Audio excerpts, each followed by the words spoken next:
पाकिस्तान ने भारत के वज़ीर आज़म नरेंद्र मोदी को शंघाई ताउन तंजीम के इजलास में शिरकत के लिए पाकिस्तान आने की दावत दे दी। अभी कल ही नरेंद्र मोदी का जहाज पाकिस्तान की फ़ज़ाई हदूद से गुजरा। आज पाकिस्तान ने जो है नरेंद्र मोदी साहब को इनविटेशन भेज दिया शंघाई कोऑपरेशन का। सोच रहे होंगे कि शायद कोई जो है वो नए मोदी साहब पाकिस्तान से गुजरे हैं, उनको बुला ही लेते हैं। पाकिस्तान कह रहा है कि मालिक एक बार हमारे यहाँ आ जाओगे तो बड़ी मेहरबानी हो जाएगी। पाकिस्तान ने कहा है कि भैया हमारे यहाँ आ जाइए, तो पाकिस्तान ने इनवाइट किया है भारत को। जी बिल्कुल, पाकिस्तान ने डिप्लोमेटिक चैनल्स के जरिए भारतीय वजीर आजम नरेंद्र मोदी को शंघाई ताउन तंजीम के सरबराह इजलास में शिरकत की दावत दे दी। भाई मैं हैरान हूँ, ये मोदी जी आ गए ना इधर, अगर तो यकीन करो ताल्लुकात अच्छे हो सकते हैं, ताल्लुकात भी अच्छे हो सकते हैं और ये वर्ल्ड लेवल की न्यूज होने वाली है। वर्ल्ड लेवल वाकई में अगर ये मोदी जी आ गए तो पूरी दुनिया में कहता हूँ हिल जाएगी। सुनने में आया कि मोदी साहब रेगुलरली हेड्स ऑफ स्टेट जो हैं समिट्स अटेंड करते हैं। उन्होंने ये कजाकिस्तान वाली मिस की। मैंने आपको पहले भी कहा था, मैंने कहा ये उन्होंने मिस ही पाकिस्तान के लिए की है। अभी ये वाज़ेह नहीं कि भारतीय वज़ीर आज़म इस दावत को कबूल करेंगे या नहीं, या भारत किस सतह पर इजलास में नुमाइंदगी अपनाएगा। जब भी पीएमएलएन की गवर्नमेंट आती है तो ये तासुर बनता है कि ये लोग इंडिया के साथ तिजारत और इन चीज़ों की तरफ एक पॉजिटिव अप्रोच के लिए बढ़ते हैं और कोशिश करते हैं। आपको लगता है कि इस गवर्नमेंट में भी कहीं ये सोच पनप रही है कि इंडिया के साथ ताल्लुकात नॉर्मलाइज करें और तिजारत वगैरह खोलें, बाकी मामला देखे जाएंगे बाद? अगर मोदी जी आ गए फिर तुम देखना कि इधर भंगड़े होंगे, क्या हुआ, भंगड़े लोग खुशी से पागल हो जाएंगे। और दूसरी बात, अगर मोदी जी ना भी आए, अगर जयशंकर साहब भी आ गए, ये भी बहुत बड़ी बात है।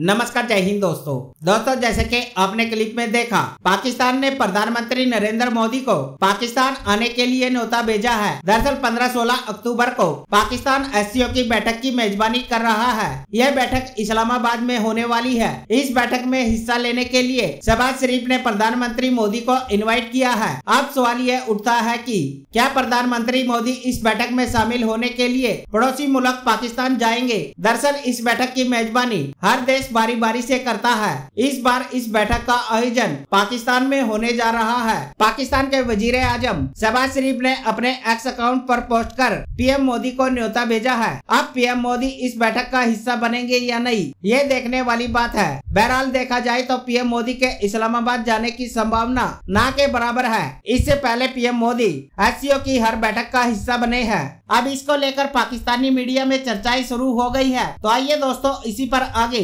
पाकिस्तानी मीडिया का रिएक्शन देखते हैं। मेरी इत्तला ये है, मेरी इंफॉर्मेशन ये है, मेरा एनालिसिस ये है कि नरेंद्र मोदी नहीं आएंगे। ठीक है, वो नहीं आएंगे। वो आके क्यों पाकिस्तान का स्टेटस बड़ा करें? अगर नरेंद्र मोदी आता है तो पाकिस्तान इंडिया की नॉर्मलाइजेशन का मैसेज आता है। ठीक है जी, अगर नरेंद्र मोदी पाकिस्तान आते हैं तो उसका मैसेज ये जाता है कि Pakistan is a normal country. यहाँ पे तो ग्लोबल लीडर्स आ रहे हैं। This is not a message which India wants to give at this moment. ये जो एक इंडिया का एक पॉलिटिकल एंड डिप्लोमेटिक नैरेटिव है, जो इंडिया ने for a long period of time अपने घर में बना के रखा हुआ। And for many of you don't understand and they do, and many of you do understand, India considers कि Pakistan is a domestic issue. And ये पाकिस्तान के अंदर ये अंडरस्टैंडिंग है कि पाकिस्तान जो है वो इंडिया का डोमेस्टिक इशू है। जैसे वहाँ पे महंगाई के इशू हैं, वहाँ पे हो सकता है कि जी मोदी साहब की पॉपुलैरिटी का इशू होगा, कोई और इशू होगा। Pakistan is not a foreign policy issue for India, it's a domestic issue. So they have to look into when they engage Pakistan, तो उससे ये इम्पैक्ट होगा कि उनके वोटर बेस पे क्या असर पड़ेगा। उनकी जो अब देखिए ना, पिछले 10-12 साल से प्राइम मिनिस्टर मोदी ने जो एक इन्वेस्टमेंट की है पाकिस्तान के ऊपर, वो क्या इन्वेस्टमेंट है? ठीक है, सो वो जो इन्वेस्टमेंट उन्होंने की, आपको क्या लगता है उसको अंडू करेंगे? जो उन्होंने बोला हुआ है पाकिस्तान के बारे में, वो नहीं अंडू करेंगे until and unless there is some big breakthrough। कोई बड़ा ब्रेक थ्रू ऐसे दोनों मुल्कों का हो, तो देन इंडिया की हुकूमत जो है, एंड देन उसमें इंडिया अपने इंसेंटिव देगा। जैसे फॉर एग्जांपल, अगर आपको याद हो कि एलओसी के ऊपर जो सीज फायर है, इंडिया एंड पाकिस्तान दोनों उसको बड़ी ऑनर करते हैं। इंडियन फ़ौज ने भी बड़ा अच्छे तरीके से उसको चला रहे हैं, पाकिस्तान की फ़ौज भी चला रही है। सो बहुत फ़ौजें जो हैं वो मिसकैलकुलेशन नहीं हो रही, किसी किस्म का कोई प्रॉब्लम नहीं हुआ। They have hotline, they have so many ways to talk and they are talking and engaging, which is good by the way. लेकिन ये जो फैक्टर है, ये जो चीज़ है, ये मैं ज़ाती तौर पे ये समझता हूँ कि दिस इज़ इंटरेस्टिंग। मेरे लिए ये बहुत ज़्यादा एक इंटरेस्टिंग चीज़ है।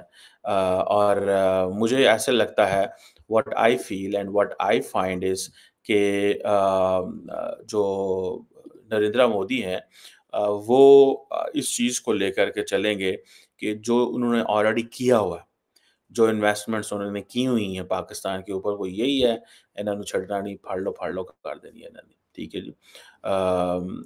अब एससीओ जो है, शंघाई कोऑपरेशन जो है, मैंने अक्सर आपको कहा है कि इंडिया और चाइना को तो अक्सर मौका मिलता है बात करने का, लेकिन पाकिस्तान और चाइना, इंडिया किसी मल्टीलैटरल फोरम का हिस्सा ही नहीं है।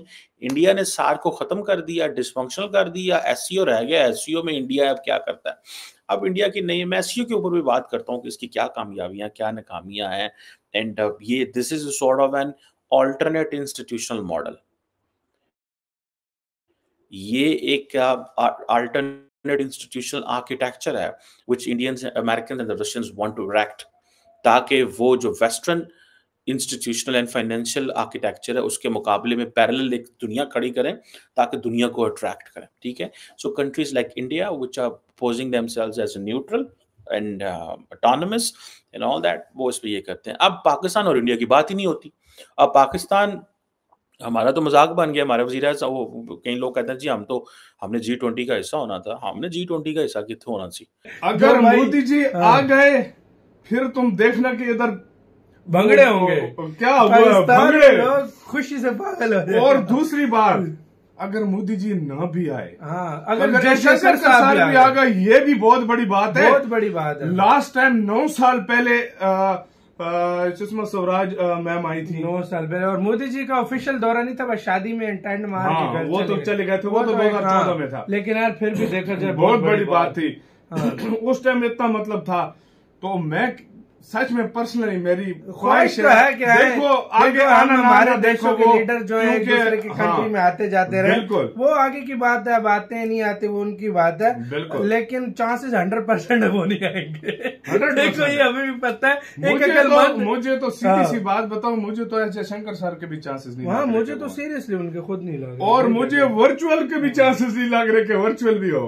हाँ, शायद वर्चुअल ले लें। वर्चुअल में फिर वही बात है कि मजे के लिए बैठे जाएगा, और तो कोई खास बात यार, अगर वर्चुअल भी हो तो बड़ी बात है यार, बड़ी बात है। मतलब अब क्या क्योंकि यार सच बताऊं ना, सच यही है कि हमारे रिलेशन इस तरह के हुए हैं कि फिर भी बड़ी बात है, न्योता भेजा गया भाई, मतलब बहुत बड़ी बात है यार, पाकिस्तान की तरफ से बड़ी बात है यार, मतलब न्योता भेजा स्पेशली मोदी जी को आमंत्रित